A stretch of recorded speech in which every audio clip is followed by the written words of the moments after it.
कृष्णाय वासुदेवाय हरे परमात्मने प्रणतः क्लेशनाशाय गोविन्दाय नमो नमः। जय श्री कृष्ण। योऽन्तः सुखोऽन्तरा रामस्तथान्तज्योतिरेव यः स योगी ब्रह्मनिर्वाणं ब्रह्मभूतोऽधिगच्छति। लभन्ते ब्रह्मनिर्वाणमृषयः क्षीणकल्मषा छिन्नद्वैधायतात्मानः सर्वभूतहिते रता। कामक्रोधविमुक्तानां यतीनां यतचेतसाम् अभितो ब्रह्मनिर्वाणं वर्तते विदितात्मनाम्। अर्थात जो मनुष्य अंतःकरण में सुख का अनुभव करता है, जो कर्मठ है और अंतःकरण में ही रमण करता है तथा जिसका लक्ष्य अंतर्मुखी होता है, वह सचमुच पूर्ण योगी है। वह परब्रह्म में मुक्ति पाता है और अंततो गत्वा ब्रह्म को ही प्राप्त होता है।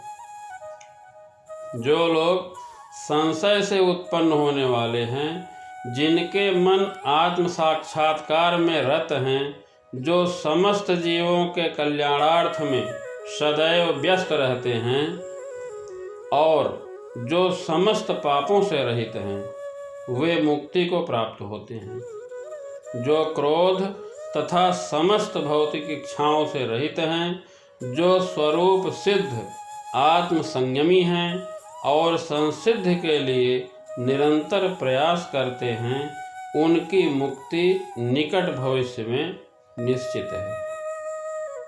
जब तक मनुष्य अपने अंतःकरण में सुख का अनुभव नहीं करता, तब तक भला बाहर के सुख को प्राप्त कराने वाली बाह्य क्रियाओं से वह कैसे छूट सकता है।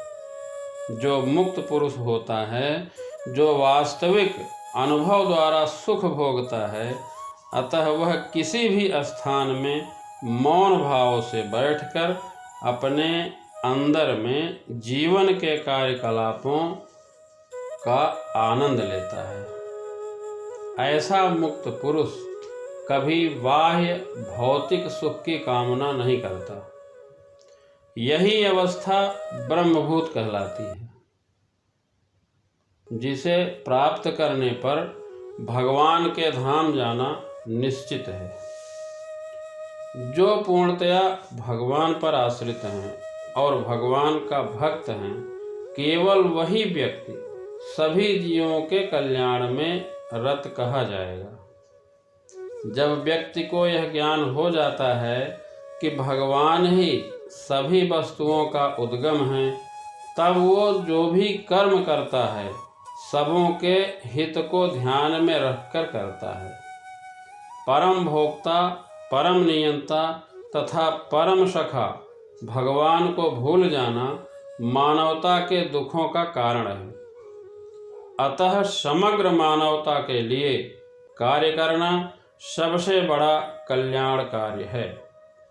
कोई भी मनुष्य ऐसे श्रेष्ठ कार्य में तब तक नहीं लग पाता जब तक वह स्वयं मुक्त ना हो।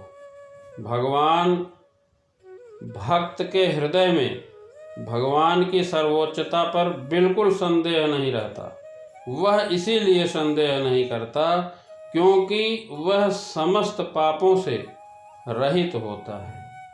जो आदमी मानव समाज का भौतिक कल्याण करने में ही व्यस्त रहता है, वह वास्तव में किसी की भी सहायता नहीं कर सकता।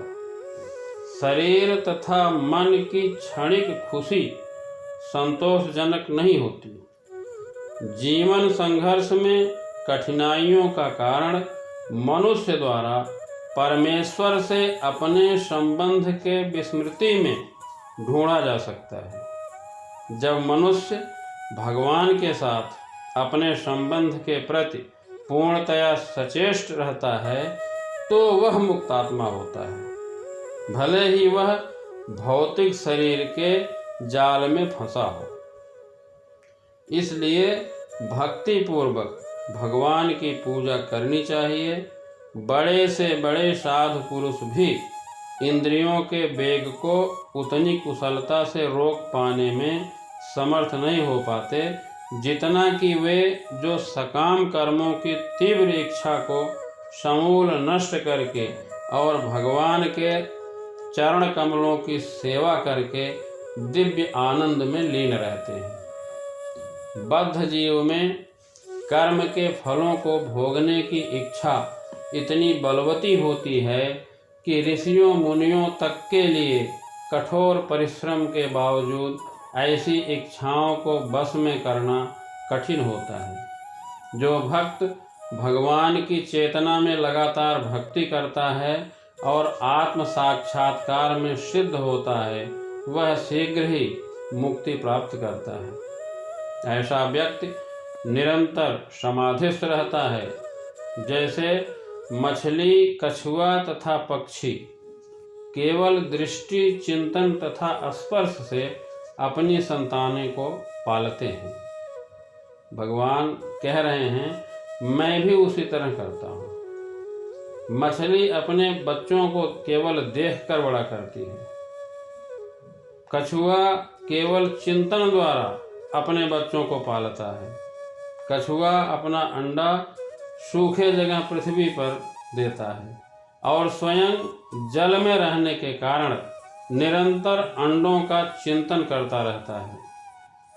इसी से उसके बच्चे पल जाते हैं, चिंतन से। इसी प्रकार भगवान के भक्त भगवत धाम से दूर रहकर भी भगवान का चिंतन करते हुए भगवान के धाम पहुंच जाते हैं। उसे सांसारिक क्लेशों का अनुभव नहीं होता। यह जीवन अवस्था ब्रह्म निर्वाण अर्थात भगवान में निरंतर लीन रहने के कारण भौतिक कष्टों का अभाव कहलाती है। जय श्री कृष्ण।